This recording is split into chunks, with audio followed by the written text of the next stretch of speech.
KCRW sponsors include A24, presenting Moonlight, a film chronicling 3 chapters in the life of a young black man discovering his identity and experiencing first love as he moves from childhood into manhood. In theaters now. Hey, I'm Josh Barrow, your new host of Left, Right, and Center. Every week, join Rich Lowry, Bob Scheer, and me for a contentious yet civilized debate of the week's big political stories, from ISIS to the U.S. economy to this 47-candidate presidential election we're having. You can find Left, Right, and Center on KCRW's iTunes page. From KCRW Santa Monica and KCRW.com, it's The Treatment.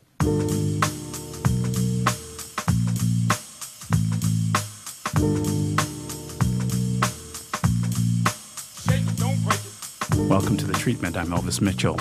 So one of the great things about doing this show is getting a chance to talk to a filmmaker who tells you about a film he wants to make, and he gets to make that film sooner or later. When I first met Kyle Patrick Alvarez in 2009 for his first film, Easier with Practice, the thing he said he wanted to do was a film about the Stanford Prison Experiment.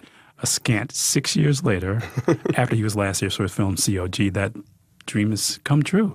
His new film is The Stanford Prison Experiment. The director, Kyle Patrick Alvarez, is sitting across me. First of all, it's so good to have you back. Yes, I'm so glad to be back. It's one thing to get to come in the first time, but then to be welcomed back again is a good feeling, too. But also, too, this thing, and I almost feel this for you, this is your kind of young men in transition trilogy. I mean, because it sort of got that in common with the 2 other films, doesn't it? These guys who aren't quite adults yet, don't know if they are leaders or followers yet, and also don't know where they fit in terms of family and authority figures. So it's kind of interesting these films kind of connect in that way. Yeah, there was this feeling after the first 2 movies that are so exclusively about like this one male character, male white character, where I was like, you know what, maybe it's time. I got to do something with women in it. I've got to do something just different, something with some culture in it. But then this project came around and became a reality, and I was like, okay, this is like the ultimate. But you want to do this for, when yeah, you first saw I was involved with it for a handful of years now. The project predates me by quite a bit, actually. Talk about how far back the project. Yeah, so the experiment happened in 1971. Hollywood had been knocking on Zimbardo's door for, decades, trying to find some way. There had been different iterations. There was even an iteration in the 90s with Leonardo DiCaprio, because I think Leonardo DiCaprio's dad was a student of Zimbardo's. But there's a million stories like that of screenwriters involved or people trying to tell some version of this story. But this version of this project, which the take was, let's not embellish things, let's not make up characters, let's not add plot, let's just take what happened and play it out there, started about 15 years ago with Chris McQuarrie and Tim Talbot and this producer, Brent Emery. So Brent found Phil, Dr. Zimbardo, and convinced him to give him the rights. At the same time, Phil started writing his book, The Lucifer Effect, which is entirely about the prison experiment. And then Tim started writing the script at the same time. Chris McQuarrie brought Tim in. They were good friends. Tim started writing it, and then Chris was going to direct it. And so that was about maybe 15, 13 years ago. You can read about that. You could see they fully cast it and had, trying to think of the people they announced. It was like Ryan Phillippe and Giovanni Ribisi and a bunch of other people about 10 years ago. And then it didn't happen, as many things don't in Hollywood, scheduling and timing. And yeah, because when I'd heard that you wanted to do it, I thought, do you want to just add your name to a list of like the lost filmmakers who are chasing this dream that never seems to see the light of day? It was scary because you go back out to the agents and they're like, you get 2 responses. You either get, fortunately the script was so well appreciated that there was more the attitude of, because you need to get agents need to back a project. They need to be behind it. They need to get really excited about it. Yeah, and so they were, fortunately more so than not, it was, I love this script. I'm so glad it's finally going to happen. But there was a lot of people of like kind of rolling their eyes like, yeah, 10 years ago, I remember it didn't happen. Didn't happen 10 years before that. Not going to happen now. Which is a similar attitude I faced with Sedaris. Trying to do a David Sedaris project. So I was going to say, didn't we just have this conversation the last time I'm you were a bit of here a glutton for COG? punishment with these, yeah. And there's another project I can't totally talk about yet that is actually, the script is older than I am even. But you know what, in a weird way that we did do it now, and that Stanford did get made and that people have responded well to it, gives me a bit of the clout. Now I think people will listen to me if I try to revive an old dead project again. Not your 2 for 2. Yeah. We're talking about the film Stanford Prison Experiment with the director Kyle Patrick Alvarez, who, now we talked a little bit about the genesis of the film. Tell people what the film's about. Yeah, so the film is a very faithful retelling of a social experiment that was done on the Stanford campus in 1971. This young professor, Dr. Phil Zimbardo, took a group of students. Some of them were just local, some of them were students of the university, and arbitrarily by a coin flip said half of them as guards and half of them as prisoners. And 18 subjects went into this, what was supposed to be a 2-week simulation. They converted the basement of Jordan Hall into this hallway there, into like a mock prison, a very piecemeal. And they were observing them. And it was supposed to go on for 2 weeks. It was anticipated to be kind of boring, a lot more about observation and looking for nuances in behavior. And as many people know, it went very bad very quickly and had to be shut down prematurely after 6 days. And what is interesting about seeing it done on the scale you do it in, because there are certainly your budgetary considerations, is to make it smaller actually adds to the tension of the piece. I mean, I just wonder if you found that by, I'm not sure what your budget was, but having to condense or to make adjustments for the fact there wasn't a lot of money to be spent, it sort of like makes it really very much about the kind of sort of bare bones approach to the actual experiment. Whenever I've had executives or studio executives, they say, what was the budget? You go, well, what do you think it was? They usually think it was about 10 times what we actually spent. And it was initially planned to be a much bigger project. But part of when I got involved, I sort of said, look, no matter what you do with this story, it boils down to a group of kids locked in a tiny little hallway. You can't change that. I'm not going to change the space because that's already been done. There's been fictional versions of this story with Das Experiment. But there are quite a few, actually. And so to do it, you almost had to be you had to be so set on being real and recreating it how it was. And so the challenge and what excited me was, how do we shoot a 2-hour movie in a 6-foot wide hallway with like a minimum of 12 people in every scene? And that was actually terrifying, but really exciting to me. And so really most of the budget went to just it's 25 leads. So you put 25 people, even on a SAG scale, SAG minimum scale, they're working every day. That was really the cost. That's why you rarely see low budget indies with big casts, because that was most of our budget was actually just to get everybody there. What I thought was interesting about it, too, is the idea of casting Phil, because he's somebody who becomes transformed by this in that way that so many of your characters have been. I mean, actually your protagonists are all guys who start off at one place and end up someplace else. Yeah. And he really lends himself to that kind of psyche that you're interested in dramatizing.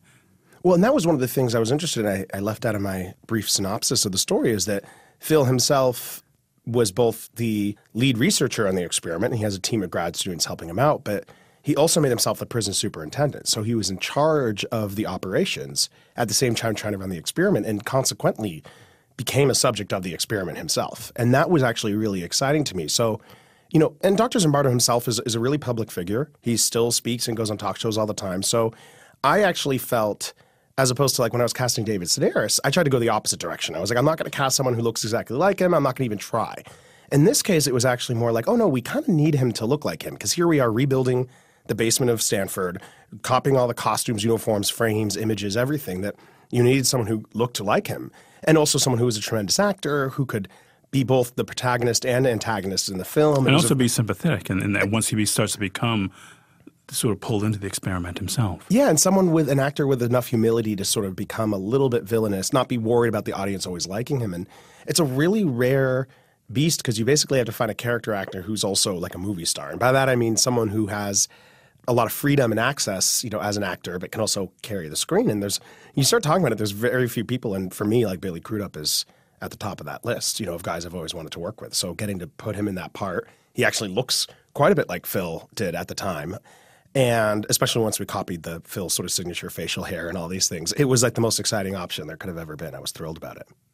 I guess one of the things I find interesting, too, and I guess I haven't had a chance to talk to you about this, is that the films you've done, and it's interesting you found your way to this, they're all about identity, about people trying to figure out what they have to be. Yeah. Or really, for me, how fluid the idea of identity is at a certain age in somebody's life as a young person.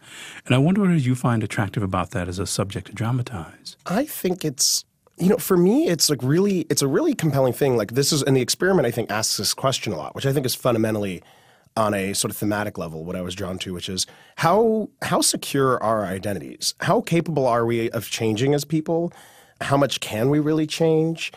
And what is real change, in terms of, as a person, are your morals always the same, even if your outward expressions might be different? And so the experiment, these guys in less than 24 hours were faltering, becoming totally different people, acting like totally different people. And so the more I got involved with it, the more empathy I had with that. I think the first two films are more people earnestly trying to discover what their identity is. In this case, it's almost like there's more of a I know who I am. Oh, wait, you absolutely have no idea who you are. You think you do. And I feel like I think people are a combination of all of those things, but I don't know. I question it a lot. Like, I feel like even me as like a human being, I feel like I've changed so much the last like year or two of my life. But I do think fundamentally I'm the same person. I think my morals and my beliefs and those things stay the same. So I don't know. It's one of those things. I guess I'm most interested in the questions that have no actual answer to them. And it's so many people have spent the last 40 years trying to boil down what the Stanford Prison Experiment was trying to say. And so for me, I was like, I'm not going to make a film that tries to tell you this is what it meant. This happened and it was about this. I'm trying to just lay it out there and have it contribute to the conversation that exists around this. Because for some people, it's an experiment about police brutality. Some people, it's about incarceration and the problems of incarceration. Other people, it's about the abuse of authority. For other people, it's about identity traits and symbols and the representation of symbols and the power of role-playing. So it takes on so many different forms, which is why I think it's been still a part of the collective conscious of society for the last 40 years. I mean, there's almost like a pen to Hannah Arendt or something. It's a real question of civilization. I mean, and a Western civilization, I think, where that idea of becoming what you do is... And then consequently, thinking about that, becoming what you do, there was a lot of discussions between me and the cast of like, how do we not make the recreation of the experiment become the experiment itself? How do we, shooting this movie, how do we keep it? And I think to our credit, and maybe to like humanity's credit, we were able to keep that in check. I was able to get, it was 25 leads, 20 of them were under 23 years old or something like that, and get them into a tiny little hall. I mean, as we were shooting the movie, I kept on joking that the working title should be White People in a White Room, because deliberately it's so void of color. The sets, we took out all the color, the costumes, we took out at least inside the hallway. And, I talked to all these guys ahead of time, and I was really determined to make sure I didn't become really controlling on the film. And all the actors, I sort of was really clear with them. I didn't hire any of the actors, even the talented ones, would take a really method approach to it, because I thought it would just backfire. And we were shooting so quickly. We had such little time. Well, how long was the schedule? It was like a 20-something day shoot, which is normal. I think like 22 or 23. But there's a lot of speaking parts and a lot of actors. That's normal for an indie film, but an indie film would normally be like 90 to 100 pages with like 4 people. 4 or 5 leads. This was 25 leads and 130 pages. And so for me, fortunately, all these young guys had all worked together before. Thomas Mann and Logan Miller grew up doing commercials together when they were like 5-year-olds. Chris Sheffield and Ki Hung Lee had just done The Maze Runner together. Ezra Miller and Johnny Simmons and Nick Braun had done Perks of Being a Wallflower. And Nick Braun and Michael Agnarano have done like 5 movies together. So all these guys had this familiarity. So it was kind of great. It meant I could sort of step back a little bit because they already trusted each other so much. It's a treat. We're talking about not treating actors like prisoners with the director of Stanford Prison Experiment, Kyle Patrick Alvarez. But you're talking about that because you hear so often in cases like this where directors will say, well, I kept these guys apart because I want these people to feel like this, and I didn't want them to meet, and I want to create that tension. But when films that work like that, usually there are long schedules, so people have a chance to sort of step in and step out. You really didn't have that luxury of trying to pit people against each other in that way, did you? No, and I'm not. I don't think I'd be a very good manipulator, and I'm a little insecure. I'm sorry. What do you do for a living? Well, exactly. I'm really insecure about that because all the filmmakers I love, Hitchcock and Kubrick and the same things, they're all known for their sort of attitude towards actors, and I'm kind of the opposite. I'm sort of like, let's just talk about things, let's be friends, But I kept on telling in my head, there's this great story.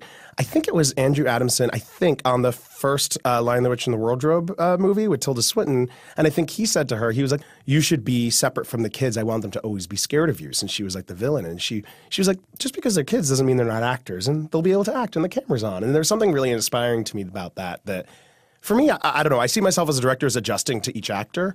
For me, if an actor is like, if I get to know them and they want to be manipulated, they want to be told, they want to be put down, or they need what they need to get in the scene. I've had situations like that where I go to an actor, they're like, hey, I need some help. And I had to say to him one time, like, you're going to be alone for the rest of your life, and you're never going to sleep with anyone again. You're never going to have a woman in your bed again. Like these terrible things I felt terrible saying, but then he was like, thank you so much. When I was like ready to do the scene. Like I can do that if it's asked of me, but if not, I'm going to naturally work off of the idea that you're the character when the camera's rolling, and when it's off, we can discuss the scene. We'll take a break. My guest who likes to torture white men from film to film is director Kyle Patrick Alvarez. His new film is director of Stanford Prison Experiment. There's more to come. Stay with us.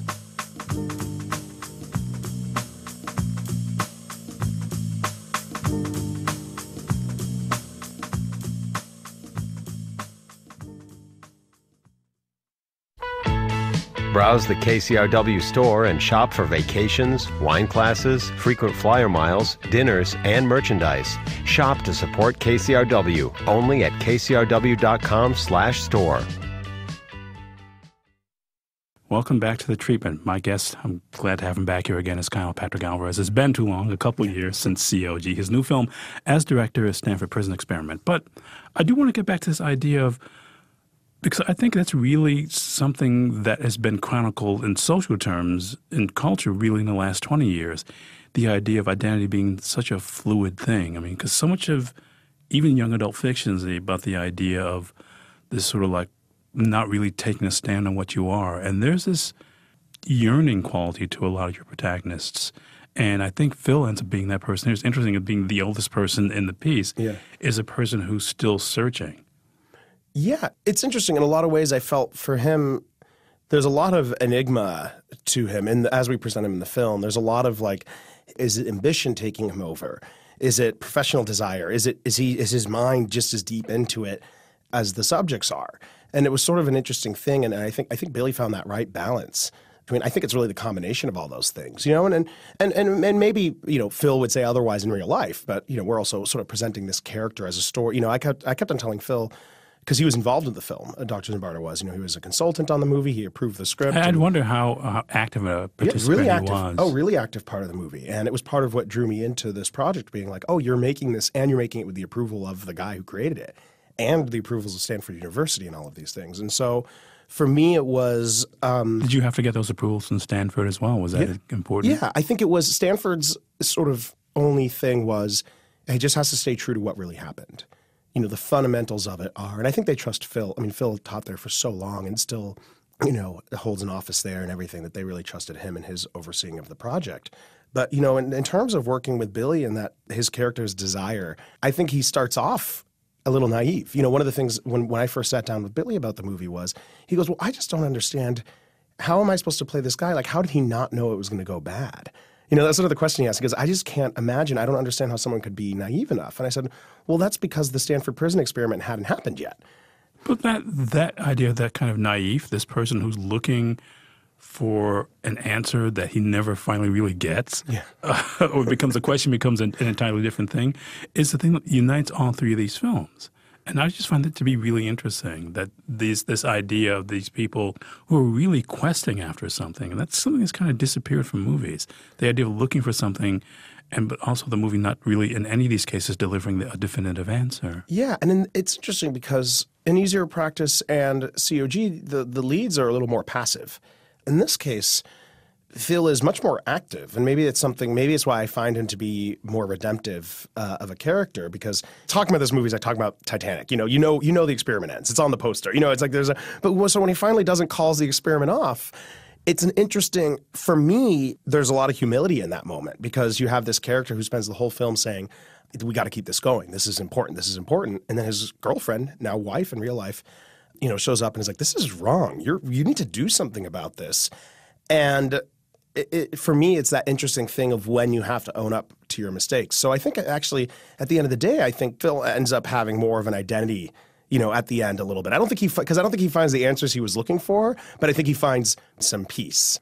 Because, you know, he knew specifically what he was looking for in a way the other characters didn't. Yeah. That's sort of the next move up. But also, these characters, in their way, certainly more aggressively in the case of the Stanford Prison Experiment than the other films, end up being the causes or around emotional violence. Yeah, you're right. I mean, there's a lot of, in this film especially, it was trying to find a way to portray violence that is, even the physical qualities in the film, it's really just like roughhousing. There's nothing worse than a little bit of roughhousing in the film, except for like one punch. Yet people are responding to it as if it were a really violent movie. What I'm proud about that was that we didn't have to use any gore. We didn't use any blood. We didn't use no special makeup effects, nothing to create this sense of violence. And I think it's really in performance. And that was sort of really eye-opening for me, because I like gore in a movie as much as anybody else. And it was sort of enlightening that the movie could evoke that reaction without using it. Because I found myself thinking a little bit of THX 1138 as I was watching it. Oh, yeah, because it's got that very, like, monochromatic kind of vibe, yeah. Yeah, and just also, too, and the things that worked in that movie, just watching people kind of slowly unravel, just like what being in a space like that where it's both sort of contained and kind of endless because of all the white, what that does to you psychologically. I mean, we were shooting 2.5 weeks in that hallway. What did that do to you? By the end, I kept on thinking like, oh my God, those people who shoot like 6 months in front of a green screen.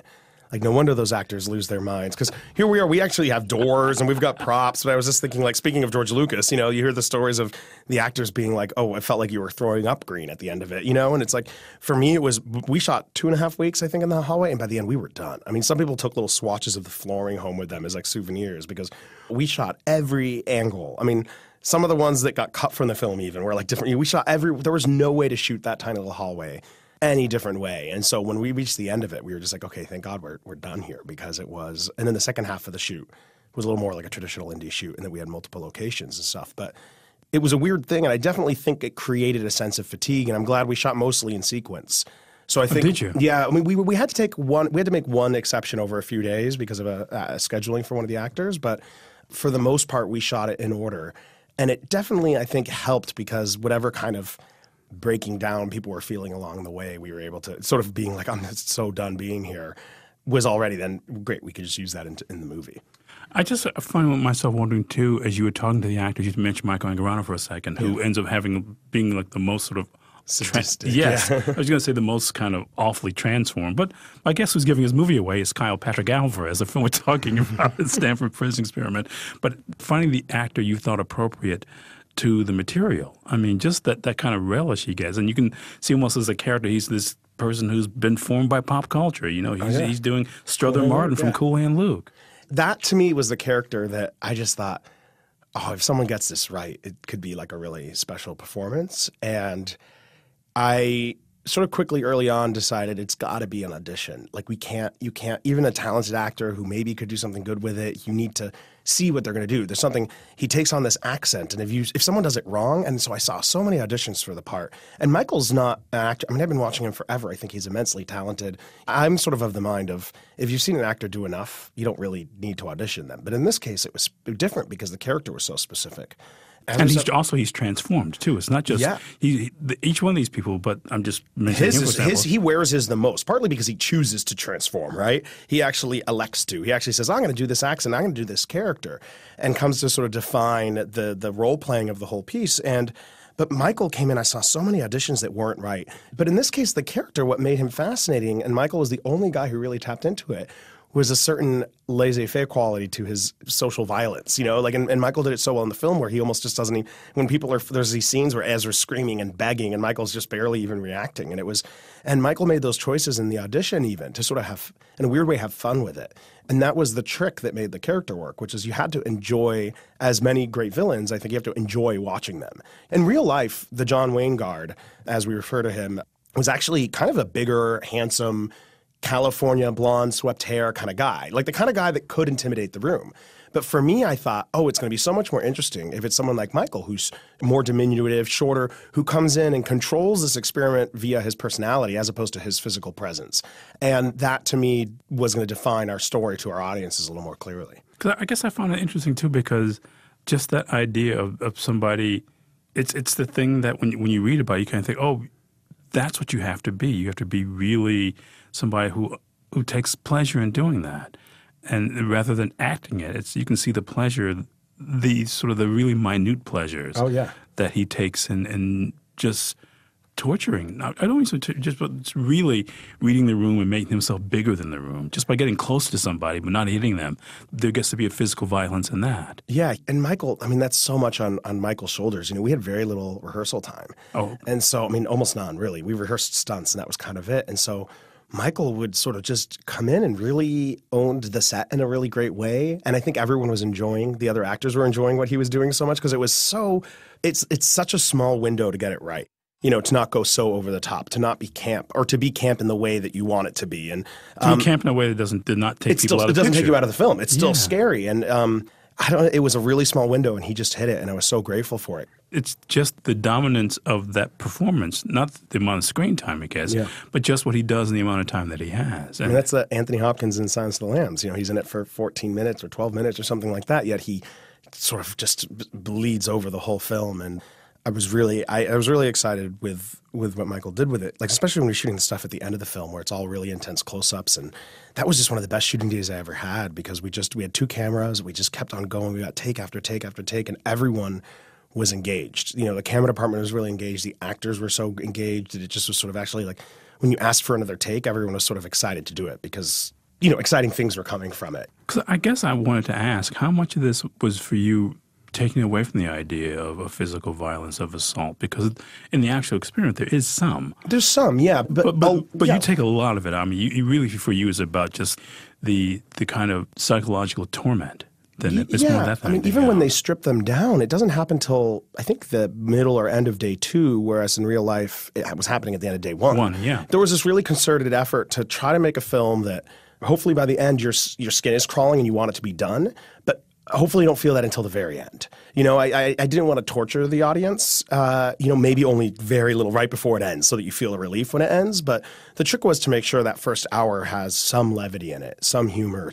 And so I would sort of keep on instructing the cast to be a little looser in those first scenes, to not be afraid to laugh or break out into a laugh. And there's a couple of good moments there where like Johnny Simmons and Ty Sheridan are just laughing because they were just laughing on set. And it comes across in the film so that when the second half comes, it's a little bit more devastating.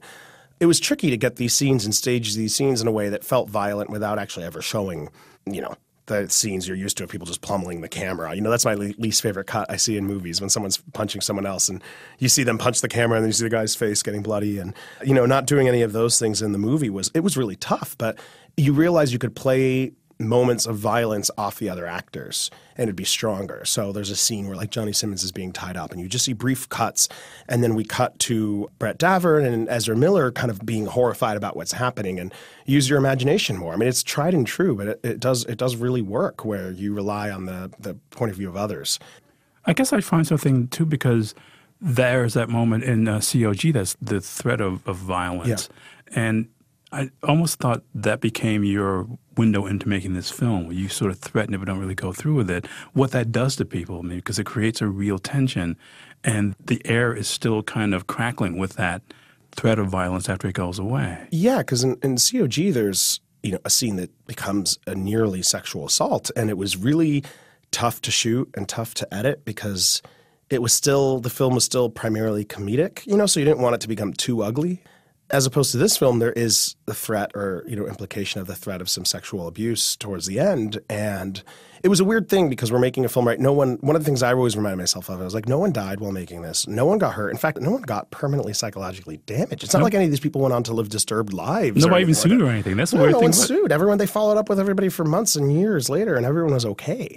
So sort of always reminding ourselves of that and trying to stage things in a way that stayed true to what happened. And it did need to be a brutal movie because that's part of the message, but hopefully not one that is enjoying its brutality or trying to linger on. We spent a lot of time in the edit of the film, especially in the last 20 minutes of the film, really boiling down and really saying, okay, how long can we expect, and showing it to people and then taking some out, putting a little bit back in, sort of being like, okay, watching people watch the last 20 minutes, you want them to become restless, but not so much that they're pissed off at the film. It's a really hard. That's me speaking more as the editor of the film, trying to find that sort of pacing is really tough. Kyle, thanks so much for doing this. My guest, who again just loves torturing young white actors, is Kyle Patrick Alvarez. His newest film as director is The Stanford Prison Experiment. The show is recorded and mixed by Melissa Morton, who's our last time here. Go off and be very successful, but come back.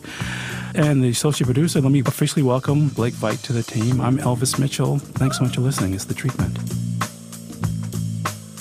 To catch up on past episodes of The Treatment, go to KCRW.com or listen on your smartphone with KCRW's mobile apps, or subscribe to the podcast on iTunes, Stitcher, wherever you listen to podcasts. The Treatment is produced and distributed by KCRW Santa Monica.